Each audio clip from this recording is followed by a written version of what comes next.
আজ তৈরি করব পেঁয়াজকলি আর আলু দিয়ে ভেটকি মাছের ঝোল।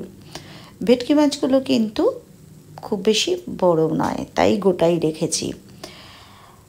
পেঁয়াজকলিগুলো এই ফুলগুলো বাদ দিয়ে টুকরো করে কেটে নিতে হবে। তার আগে আমি এখানে একটা বড় আলুকে লম্বা করে কেটে রেখেছি। এবার পেঁয়াজকলিগুলোও একটু বড় বড় টুকরো করে কেটে নেব। এই সময় তো পেঁয়াজকলি খুব কচি আর টাটকা, খেতেও ভীষণ ভালো লাগে। মাছের ঝোলে দিলে তো কোনো কথাই নেই, এর স্বাদই আলাদা হয়ে যায়। মাছটা ভাজবো তার আগে সর্ষের তেলে একটু নুন দিয়ে দিলাম, আর ভেটকি মাছগুলোকে একটু গাগুলো চিড়ে নুন হলুদ মাখিয়ে রেখেছিলাম, সেগুলো এই তেলে দিয়ে এবার ভেজে নেব এক এক করে। প্রথমেই তেলে একটু নুন দিয়ে দিলে মাছ ভাজার সময় মাছ কড়াইতে বা পাত্রে লেগে যায় না। মাছ ভাজা হয়ে গেলে ওই তেলে আরেকটু তেল মিশিয়ে দিলাম, দিয়ে কেটে রাখা আলুগুলো দিয়ে আগে একটু ভেজে নেব। অল্প আছে আলুগুলো একটু ভেজে নিতে হবে। তারপর আলুটা ভাজা হয়ে গেলে এতে মিশিয়ে দিলাম কেটে রাখা পেঁয়াজকলিগুলো। অবশ্যই কাটার আগে খুব ভালো করে ধুয়ে নিয়েছি। পেঁয়াজকলি আর আলুটা একটু ভাজা হলে আলু আর পেঁয়াজকলিটা তুলে রেখে দিলাম।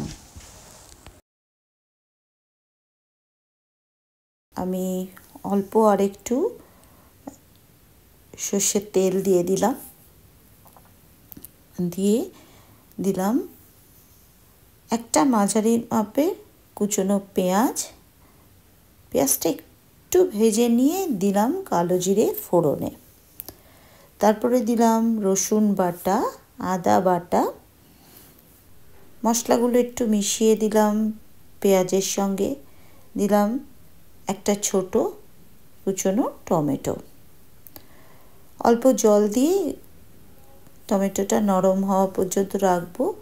এবার এতে মেশাবো গুঁড়ো মশলা, হলুদ, শুকনো লঙ্কা,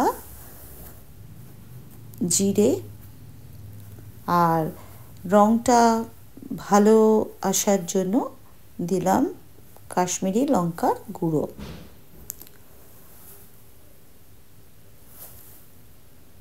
খুব ভালো করে কষিয়ে নিতে হবে মশলাটাকে।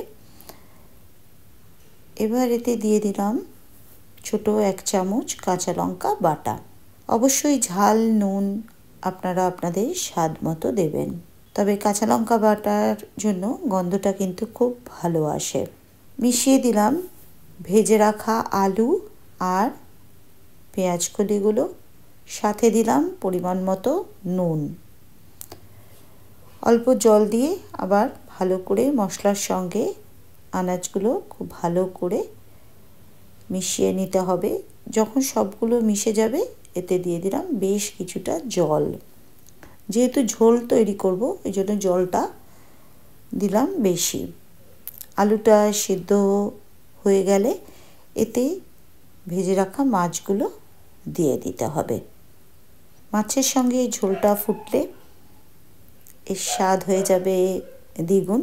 ভিডিওটা যেখান থেকে দেখছেন লাইক কমেন্ট শেয়ার করতে ভুলবেন না। আপনাদের মতামত আমার কাছে ভীষণভাবে মূল্যবান।